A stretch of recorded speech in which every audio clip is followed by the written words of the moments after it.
Class 10th NCERT के math का यहाँ पर हमारे पास प्रश्न संख्या है 3 और प्रश्न संख्या 3 में क्या कह रहा है। प्रश्न संख्या 3 में कह रहा है अभाज्य गुणनखंड द्वारा निम्नलिखित पूर्णांकों के एचसीएफ और एलसीएम निकालें। तो हमको अभाज्य गुणनखंड विधि का प्रयोग करके यहाँ पर लघुत्तम और महत्तम निकालना है। तो हमने इसके बारे में इंट्रोडक्शन वाले वीडियो में भी अच्छी तरीके से बात किया है।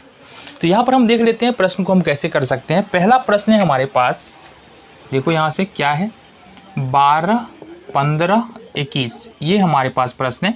पहले हम 12 का, पहले तीनों का क्या करना है, बारी बारी से फैक्टर यानी कि गुणनखंड हमको कर लेना है। तो पहले 12 का गुणनखंड करते हैं, 2 से लगाएंगे, 2 छागे 12, फिर 2 से लगाएंगे, 2 तिहाई 6। तो 12 का गुणनखंड करते हैं, ये आता है हमारा 2 गुने 2 गुने 3। इसको तुम इस प्रकार से भी लिख सकते हो 2 पर पावर 2 गुने 3। देन हमको करना है 15 का फैक्टर यानी 15 का गुणनखंड। तो इसका अगर गुणनखंड करते हैं 3 से लगाएंगे, 3 पचे 15, ठीक है, 3 गुने 5।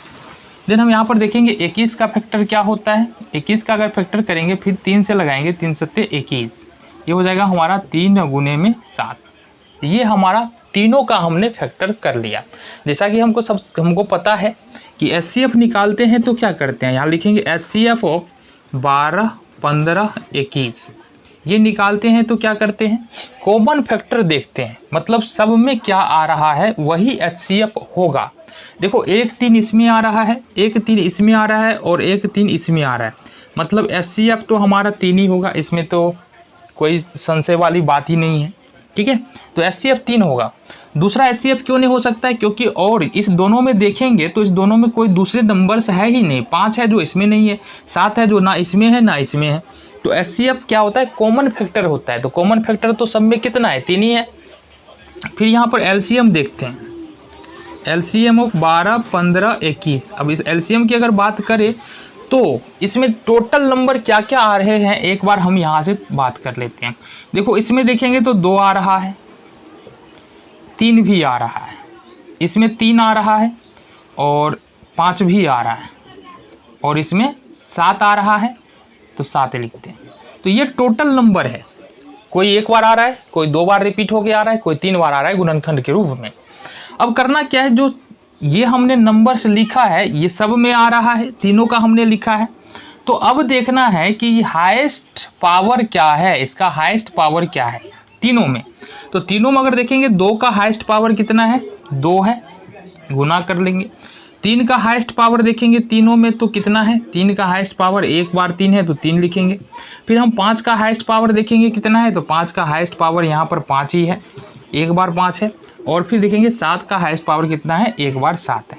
अब इसको मल्टीप्लाई करेंगे, 3 2 दूनी 4, 12 पंचे 60 और 7 छागे 42, 420। तो यहाँ से पहला में 12, 15 और 21 का एचसीएफ निकाला हमने 3 और एलसीएम निकाला हमने 420। ये तुम्हारा पहला प्रश्न था।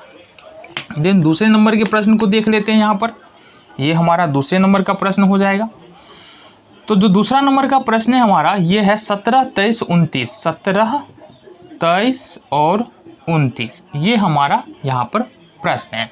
तो अगर हम यहाँ पर देखें गौर से तो ये 17, 23, 29 ऐसे लिखो ना, 17, 23, 29। तो यहाँ पर देखिए तो इसका अगर 17 का हम फैक्टर करें, 23 का फैक्टर करें या 29 का फैक्टर करें तो ये फैक्टर तो होगा ही नहीं, क्योंकि इसका एक ही फैक्टर, 2 ही फैक्टर है, एक तो खुद और एक दूसरा एक, सबका एक अपना एक ही फैक्टर है।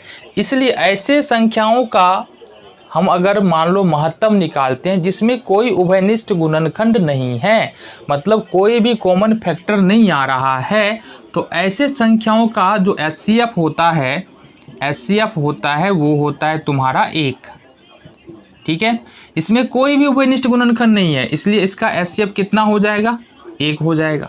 क्योंकि देखो 1 तो सब में है ना, 1 तो सब में है, 1 से करेंगे 17 आ जाएगा, 1 से करेंगे 23 आ जाएगा और 1 से करेंगे तो 29 आ जाएगा। तो 1 तो सब में है, तो उभयनिष्ठ फैक्टर क्या निकल के आ रहा है हमारा 1, तो एचसीएफ आ गया हमारा 1।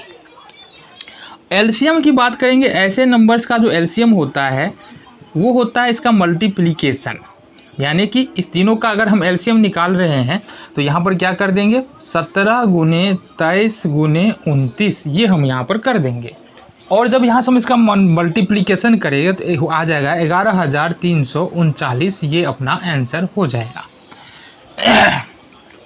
जब हम देखेंगे तीसरे नंबर के प्रश्न को, तीसरा नंबर का प्रश्न फिर से हमारे पास यहाँ देखो 8 है। 8 का अगर हम फैक्टर करें तो ये होगा 2 चौका 8, फिर 2 से देंगे 2 दूनी 4, मतलब 8 का फैक्टर करेंगे 2 गुने 2 गुने 2, 2 पर पावर 3।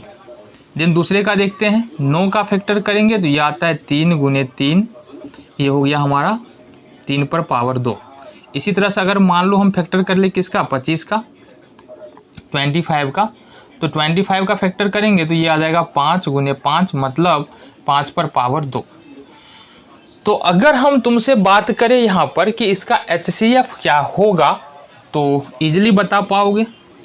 HCF ऑफ 8, 9, 25, इसमें भी कोई फैक्टर कॉमन नहीं है। 8, 9, 25 में एक के अलावा कोई फैक्टर कॉमन नहीं आ रहा है, तो ऐसे नंबर्स का HCF हमने क्या बताया, 1 हो जाएगा। देन अगर हम LCM की बात करें 8, 9, 25 का, तो ये कितना हो जाएगा, यहाँ कोई फैक्टर कॉमन नहीं है, तो ऐसे संख्याओं का HCF भी क्या होता है, हमारा सारे का मल्टीप्लिकेशन यानी कि गुणनफल। 8, 9 और 25 को गुना करो तो 25 8 200 1800 हो जाएगा। ये हमारा आंसर हो गया।